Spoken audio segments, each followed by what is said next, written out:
Allah tidak membutuhkan kamu untuk membela agama Islam, kok nggak butuh. Ketika engkau ingin menghancurkan agama Kristen, akan dibela oleh Tuhan. Ketika engkau akan menghabisi Yahudi, akan dibela oleh Tuhan Yahudi itu. Assalamualaikum warahmatullahi wabarakatuh. Sahabat ngaji jalanan, berjumpa lagi di channel ini. Mudah-mudahan kita semua diberikan kesehatan oleh Allah Subhanahu wa Ta'ala, sehingga bisa memanfaatkan waktu untuk sesuatu yang bermanfaat, dan kita bisa menjadi pembawa manfaat bagi orang lain. Di tayangan awal tadi, sama-sama kita sudah menyaksikan tausiah yang disampaikan oleh guru kita, yaitu Buya Syakur, di mana beliau menyebutkan Allah tidak membutuhkan kamu untuk membela agama ini. Selanjutnya beliau juga menyebutkan ketika engkau ingin menghancurkan agama lain seperti agama yang ada di luar Islam, pasti Tuhan akan membela mereka. Kalau kita cermati pernyataan beliau di dalam tausiah tersebut, mungkin ini adalah sesuatu yang janggal. Ketika kita seorang muslim dan ingin menolong agama kita, justru beliau mentahkan dengan buatan itu adalah sia-sia. Beliau mengabaikan salah satu firman Allah Subhanahu wa Ta'ala, itu di dalam surat Muhammad ayat 7 yang berbunyi, A'udzubillahi minasyaitonirrajim. Bismillahirrahmanirrahim. Ya ayyuhalladzina amanu in tansurullaha wa yunsurkum wa yusabbit aqdamakum.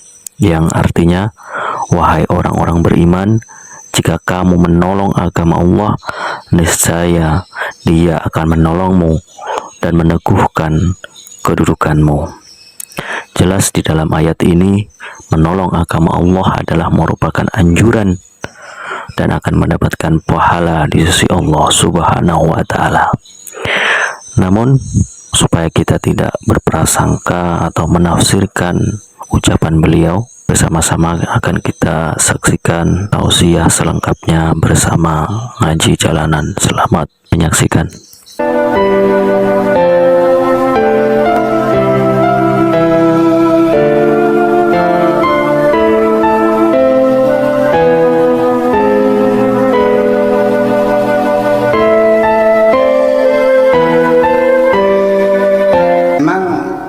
Menjual ayat-ayat Allah dengan harga murah itu tercantum dalam Al-Quran. Alladzina yashtaruna bi ayatillahi samanan qalilan.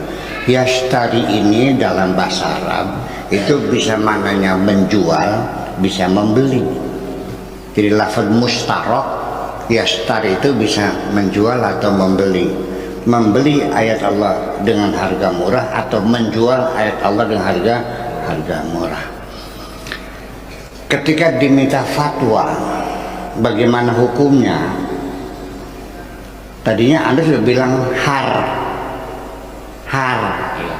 ya dia. Begitu amplopnya tebal, akhirnya lal. Jadinya Harlal. Itu terjadi. Ini MUI ini Ketua Bajnas ya, dijual semacam itu demi kepentingan. Dan ini agama masuk ke ranah politik ini bukan sekarang. Sejak Nabi Muhammad meninggal dunia, pada detik pertama persatuan umat Islam sudah pecah kongsi. Ya, terjadi pembelahan dua kelompok, Syiah dan Sunni.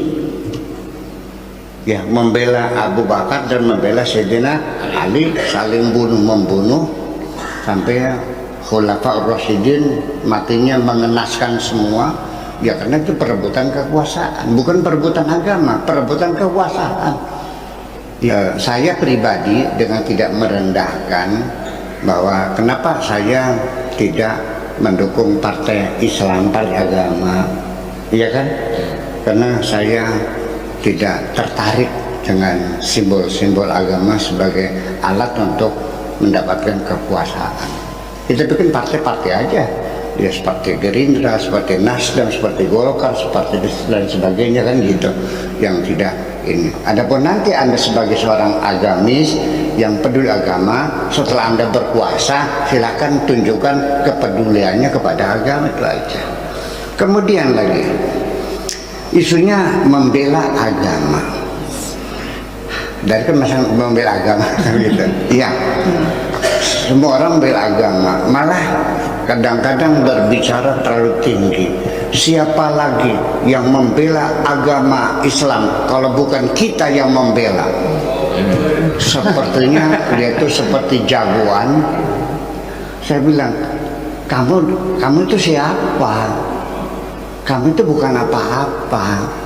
Allah tidak membutuhkan kamu untuk membela agama Islam, kau nggak butuh. Ya, tidak perlu kau bela, Allah membela sendiri. Dan yang dibela oleh Tuhan semua, bukan hanya Islam saja.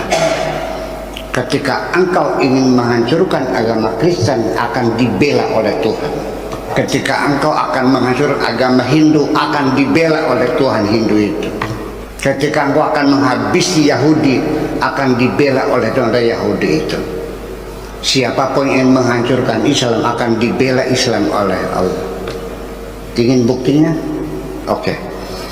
Ketika Eropa menguasai ekonomi, teknologi, politik, budaya di tangan mereka semuanya, betul nggak? Amerika, Jepang, umat Islam miskin, bodoh, betul nggak? Betul. Supaya tidak dihancurkan oleh mereka, umat Islam diberi kekuatan oleh Allah dengan petrodolar, minyak. Yuk kita lihat dari mulai Maroko, Aljazair minyak, Libya minyak, sampai Kuwait, sampai Irak, sampai Iran. Begitu India nggak ada, Myanmar nggak ada, Indonesia ada minyak, ke Australia nggak ada, ke Laos nggak ada. Ketika Islam ada, non Muslim tidak ada. Apakah itu kebetulan selama? Disengaja? Sengaja. Itu terbukti supaya jangan dihancurkan. Saya harus menyebutkan dalilnya supaya saya jangan dituduh ngawur lagi, bikin ngarang. Masa agama Islam dibela, agama Kristen dibela? Betul dibela. Memang Allah ingin membuat agama berbeda-beda, warna kulit berbeda-beda, bahasa berbeda-beda, suku berbeda-beda, sengaja menyapa. Perlu dalilnya? Ini dalilnya. Bismillahirrahmanirrahim. Laula daf'allahin nasa ba'dahum ala ba'din. Kalau bukan karena pembelaan Tuhan terhadap manusia, terhadap yang lainnya, lahuddimat sawami'u, pasti itu sinagog-sinagog, wa bi'un, sawami'u kuil-kuil, wa bi'un, dan sinagog-sinagog, ya, wassalawat, dan gereja-gereja, wa masajid, dan masjid-masjid, alladzi yuzkaru fiha ismullah katsira, yang dimana di situ disebutkan nama Allah. Jadi gereja, sinagog, kuil, kelenteng dibela oleh Allah. Itu kata Allah, bukan kata saya. Jangan ada yang menghancurkan siapapun. Yuk kita hidup damai di dunia ini. Itu aja persoalannya.